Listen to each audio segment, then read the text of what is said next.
Students, welcome back. Let us discuss second portion of the lecture number 9, and we are talking about mechanical behavior, right. So, I discussed about many important aspects of tensile testing and material behavior. Let us talk about something different, fatigue and creep.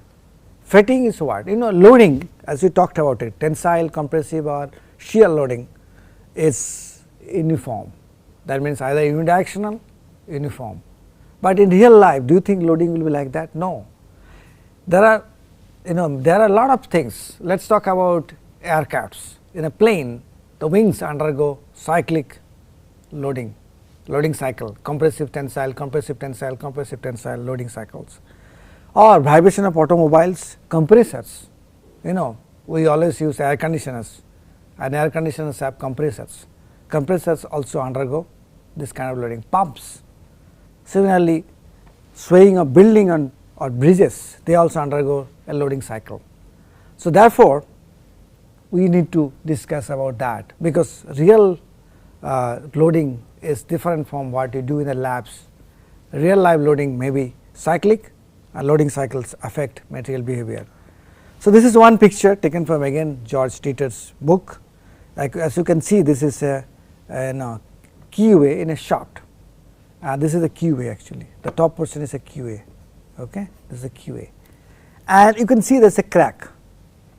And so, and this was attached to a shaft. Okay, this was fixed on a shaft. Shaft was rotating, and when the shaft rotates, this body has a cyclic loading, ups and down, okay, loading. It may be tensile only, but it may vary like this, or it can be tensile and compressive like also possible, right. This is 0, the tensile is always okay like that. So, both are possible, and when you have this kind of loading, material can fail much below its failure stress, much before its failure stress. That is what is happened to this keyway in a shaft, and this is very vital to failure, because this is what we observe in real life. So, hence we need to stop that. How do you stop it? That is what we are going to discuss. And a failure, I am not going to talk about how to stop the failures, but I talk about fatigue. This is some of the loading cycles shown. Top 2 actually shown as a schematic loading cycle. You can see here the tension is positive, compression is negative, and the stress goes in a tensile, increases, reaches maximum, then come down, becomes 0 tensile stress, again going to the compressive, reaches a maximum level, and this cycle constant. This is like a sinusoidal curve, right. In a sinusoidal curve, exactly you see that, probably all of you have seen in a sine curve. So, it goes like this, continues, this is theta, this is sin theta. So, here also same thing, stress is happening the same thing. This is a typical loading, but you can see on the second picture, which is B, we are not changing the state of stress, tensile only, but the values are changing. It is a sinusoidal curve again. So, you can have all kinds of nature of the loading, sorry, not nature, the cyclic loading. So, now the question is, we love sinusoidal curve, that is why you always show in the books and the lectures sinusoidal curves. Okay. Sine is a very common function. Actual loading cycle may be like this, you can see that. This is a loading cycle from a aircraft wing, experienced by aircraft wing, and this is subjected to periodic unpredictable overload due to gust of the wind gust. And if this wings has failed, then the aircraft could have crashed and so many lives have been lost, but that does not happen. So, that means we have to design material in such a way that under fatigue loading conditions it will not fail. That is the idea, and that is why these parameters will come into picture when you are asked, suppose you are asked to design a new materials which can withstand fatigue loading for the supersonic jets which fly at a high speed, and what kind of material is used for the wings of the aircraft. So, machine learning can be used for that purpose, but you should know that major failure happens for the wings are basically fatigue failure, and that happens because of the cyclic loading conditions, and many times the cyclic loading conditions are difficult to model even, because this one you see, this is very difficult to model. So, that is actually happens in various cases. So, now fatigue is measured by typically this kind of curves, what is known as a SN curve. S stands for the stress, N stands for the cycles to failure. So, as you can clearly see, I have shown you two curves here taken from again George Dieter book. First one is for mild steel and second one is for aluminum alloy. For the mild steel, you can see that about 10 to the power 6 number of cycles material, the stress remain constant, but if you have less than that cycles, stress changes, right, increases rather. So, that means what? We can use the stress is basically decreasing, right, as a function of these cycles, and it become constant after certain number of cycles. So, therefore, this can be used as a fatigue limit, right, that is what is shown as a fatigue limit. This value can be easily used as a fatigue limit for our things. So, this stress which is very low compared to UTS of steels actually is almost 275, about 275 MPa, which is very less. For aluminum alloys, it does not show any strain, it shows a continuous decrease of the bending stress as a function of the number of cycles to failure. So, therefore, there you have problem, right. So, there what you do, you can use what is the stress level you can go down, like here we can always say 200 MPa the stress level you can go down. So, therefore, it become close to 10 to the power 7 cycles, that is the limit. So, 10 to the power 7 is huge number, right, it is almost 1 close to 1 billion. So, therefore, this many cycles material will withstand any kind of cyclic loading condition, after that it will fail, but that is quite a lot. So, in order to design that, you need to have this kind of curves for the materials, that is what is your experimental data, and this experimental data can be fitted with a model and then you can use it for your purpose. That is what I was talking about to you. So, fatigue failure is very common, and this is how the fatigue tests are done. Remember, this number of cycle will take you a long time to do the test, correct. Loading unloading cycles of 10 to the power 7, here it had been done to up to 10 to the power 9 cycles, that is very large. So, experiment must have gone for a year or so. So, that is what is required, right. So, therefore, we all talk about machine learning AI driven discovery or design of materials, but those discovery of materials relies on one important aspect, experimental data. Experimental data are very important because that gives you real material property data which you can use for your model. Please keep it in mind these aspects, otherwise everybody thinks, yeah, I can generate data, I can do that, I can do this, but remember, generating data is different thing than having an experiment done and from the experiment taking the data. That is why you have to be close to reality. Well, so therefore, fatigue characteristics is always measured by these SN curves, and these are very useful selecting the fatigue resistant materials, and you should know how to handle that. If you want to know details about it, please look at a chapter written by George Dieter in this book. Well, now we will talk about a little bit about creep. So, creep is very important at high temperature. Now, I am showing you schematic picture of a jet engine, and we are talking about a lot of this aspect of this jet engine, because jet engine is a very marvelous discovery in our engineering. This is an engineering marvel, I can say you. And jet engines, you have burning of fuel which leads to rotation of the blades, I told you, right, and that can happen in the zone between 5, 6 and 7, right, and then it exhausts, the gases go out. So, materials are at a high temperature, something like about 1000 degrees or so. So, high temperature material will deform differently. You have seen as the temperature goes higher, the tensile stress as well as the yield stress goes down.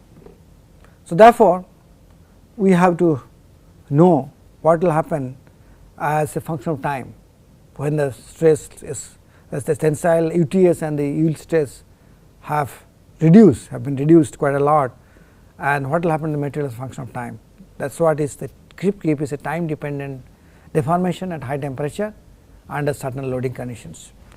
This is important for superalloy blades, I told you just now, and this is actually a picture of the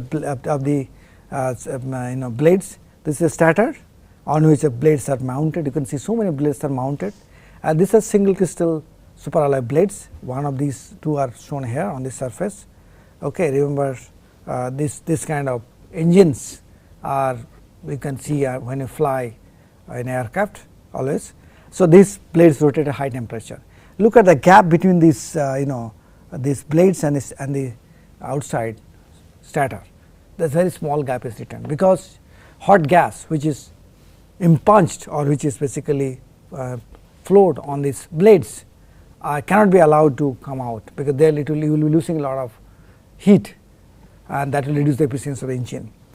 And if this material deform as a function of time at high temperature a little bit, let us say about 2 to 3 millimeters, these blades will hit the stator and the engine will shatter into pieces, and that is the end of the aircraft, right. So that is why we have to use nickel based superalloys. For this here, this one is CMX-4. This is basically one of the commercial available nickel based superalloys. Composition is shown here. I just wanted to show you, because many of you will be designing alloys with such a complex composition. You can see here nickel is the maximum amount, about 60 to 62.3%. Then you have cobalt, chromium, aluminum, titanium, tantalum, moly, tungsten, rhenium, and hafnium also. So therefore it is a alloy which has so many elements. I could see 1, 2, 3, 4, 5, 6, 7, 8, 9, 10. Some cases it will have 14 elements also. Small quantity, small amount things are added into it. So what is called the creep is basically tensile stress even less than yield stress, subject to the specimen at a high temperature. Specimen will elongate continuously until it rupture. It is a long term phenomena, important design of steam or gas turbine engines or aircraft engines. Okay. So what do you understand? If you apply stress less than yield stress at high temperature, specimen can elongate continuously and it can rupture. That is what is called creep. So creep is a time dependent phenomena, and when the specimen elongates as a function of time at stress level which is much lower than this tensile stress. Well, so typical creep curve will look like this. This is the strain versus time, and it is done at constant load. It can be done as constant strain also. So you can see that initially there is this initial strain, that is epsilon 0, and then the creep curve behaves non-linearly. Different parts of the creep curve is given a primary creep, secondary creep, tertiary creep until it fractures. And in primary creep, the creep rate will increase, or slope of the curve will increase very rapidly. That is what is shown here. Slope of the curve has increased rapidly, and in the secondary creep, slope of the curve will not change rapidly. It will remain little bit smaller, but still it will be increasing strain. So that is why we can use this slope of this part of the curve, stage 2 of the creep curve, as a minimum creep rate.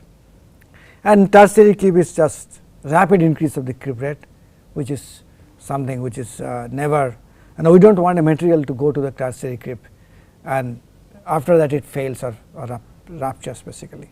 So many materials do not actually go to tertiary creep, they actually follow this secondary creep continuously as a function of time. That is what this dotted line B is showing. So there are two behaviors A and B, that's I hope it is clear to you. So in case of A, there is a three parts, primary, secondary and tertiary. B, there are 2 parts, primary and secondary. And so this is a typical creep curve. You like to work in this domain, secondary creep domain, because that is why the material elongate, but elongate at a very, very small rate. Remember, aircraft's engines cannot elongate at all. Okay, remember this aspect, because if they elongate little bit, these blades rotating at a high speed will hit the stator with the outside part of the engine, and engine will break into pieces. So you cannot allow that. We will see how it is possible to do that. So I hope you understand very clearly this different portion of the creep curve, and primary, secondary, tertiary creeps are very important. So if you want to design materials, you have to use the creep rate in the secondary part. And this is the creep rate, as you can clearly see.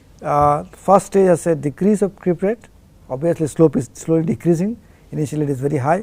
Second stage has a constant creep rate, and third stage is again increasing. Difference between first and third stage is basically one is decreasing, other is increasing rate. So that is why secondary stage is important for us to consider, that shows a constant creep rate. So, when you design materials, we will use the creep rate in the secondary stage. So, now we talk about blades, right.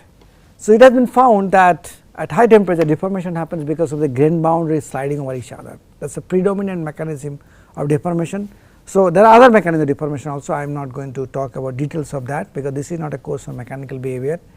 But so, in a conventional materials, when you have large number of grain boundaries, which is shown here, can you see that these grain boundaries can slide over each other and deformation can percolate, and it can actually increase the creep rate.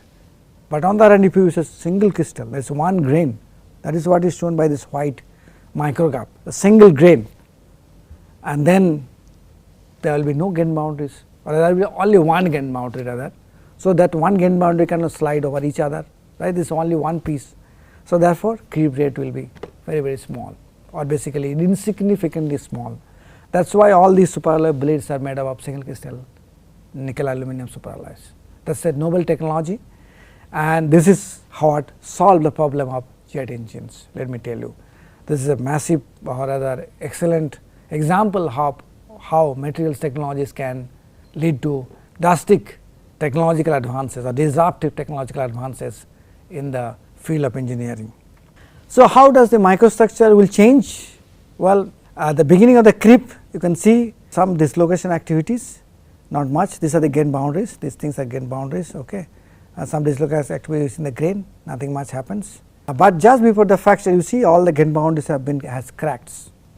That is what we call grain boundary sliding. So, grain boundaries can move over each other, and finally, some voids formation will happen at the grain boundaries, and this will lead to crack.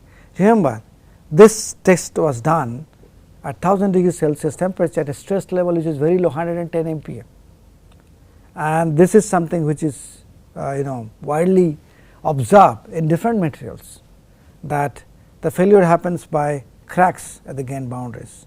You could see this, these are the grain boundaries here. So, this is the creep curve, deformation versus time, and in this part of the sample secondary creep, nothing much happens at the microstructure level. Only if you go to the tertiary creep level, that is why the major changes happens in the material, and so your domain should be operation should be in the secondary creep region, not in the tertiary region.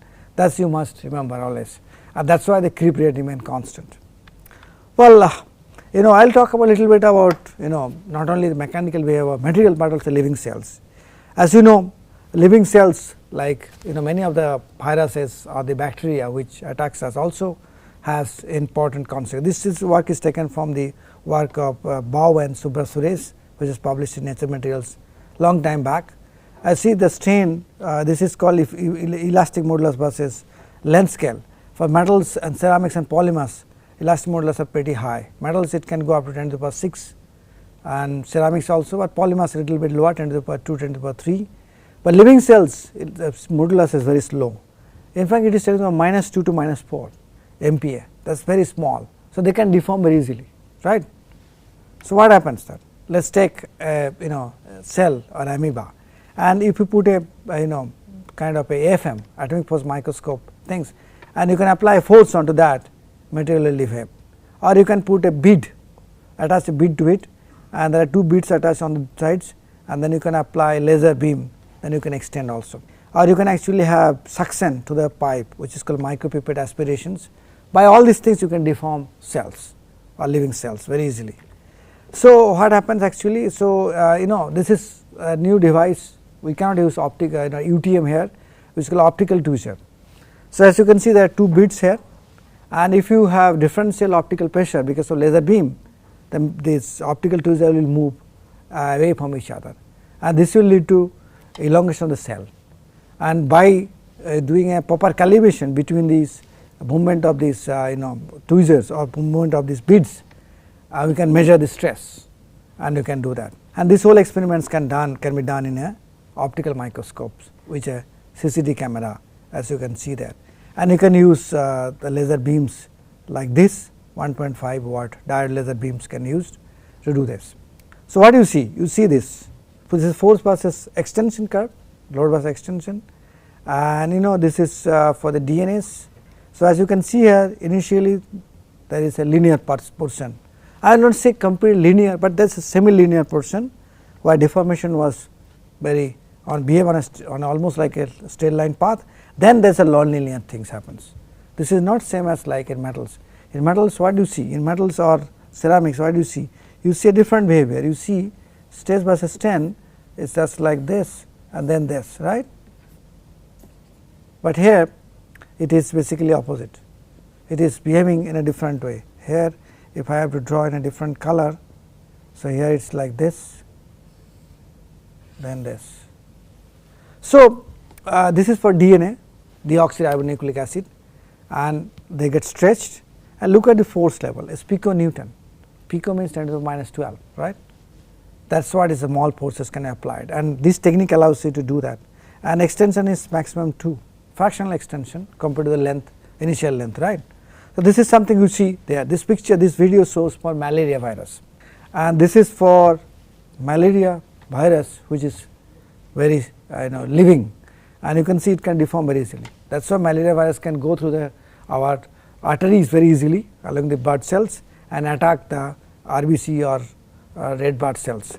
On the other hand, if you have a rogued, this is RBC actually, not this is red blood cell which has not been affected by the malaria virus, then it deform very easily and it can easily squeeze and go through the arteries of the human body. Remember, red blood cells are much bigger than the diameter of the arteries in the human body. So, they have to squeeze, they have to deform and go inside that, and they are the ones which carry the oxygen to the cells. So, you can clearly see normal RBCs can deform nicely, but if RBC is affected by malaria virus, it cannot, it become very brittle, rigid rather. So, then it cannot move through the arteries and cannot supply blood, and you will have a fever, and some people can even die also because of malaria. So, therefore, we can devise this kind of test procedure to determine malaria is infected, malaria kind of protozoa is infected or not, and you can have a micropipette aspiration. I told you at the beginning also at the when you talk about this kind of discussions that if you have a living cell which is good, not affected, then you can have a good you can put inside this tubes, micropipettes by sucking it in, and if it is a rogue cell, it will not go inside. You can clearly see that between these two differences. So, we can actually devise new techniques to determine whether somebody is affected malaria or not without even knowing whether he has fever or not. Well, in the last 3-4 minutes, we will talk about physical properties of material. So, mechanical properties are very important for structural application, but there are you also consider many other physical properties. One of the important physical properties for density, and densities are very important for many applications like cars. You would like to have a lighter car, right, for higher fuel efficiency. Similarly, for the planes or rockets or space objects, because it is going to the outer sky. So, densities must be lower. So, as you can clearly see, this is a list of density for aluminum alloys, beryllium, lead has very high density, nickel alloys, and ceramics. Ceramics have lower densities because they are all compounds like oxide, nitrides.